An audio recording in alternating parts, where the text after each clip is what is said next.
সুতরাং নির্বাচনে যান, আপনার যা বলার আপনি জনগণকে গিয়ে বলেন, জনগণের ম্যান্ডেট নেন, নিয়ে সংসদে এসে তর্ক বিতর্ক করেন।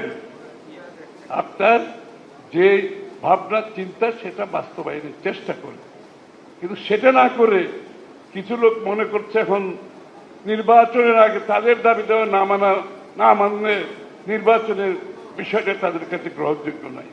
অর্থাৎ তাদের আচরণ হচ্ছে অগণতান্ত্রিক।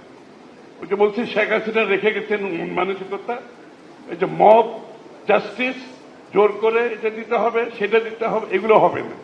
আমাদের তো 31 দফা আছে বিএনপির, আমাদের যুগপথের। এখন আমি যদি বলি 31 দফা সবাইকে মানতে হবে, এটা কি গণতান্ত্রিক? 31 দফা থেকে যদি 10 দফা মানা হয় সবাই ঐক্যবদ্ধ পারবে। আর আমার 21 দফা নিয়ে আমি জনগণের কাছে যাব, আপনারাও যান, জোর করে কিছু করার চেষ্টা করবেন। এই মন মানসিকতা থেকে বেরিয়ে আসেন, সহনশীল, অপরের মতের প্রতি শ্রদ্ধা রেখে দ্বিমত পোষণ করে গণতন্ত্রকে এগিয়ে নিয়ে যেতে হবে আমাদের।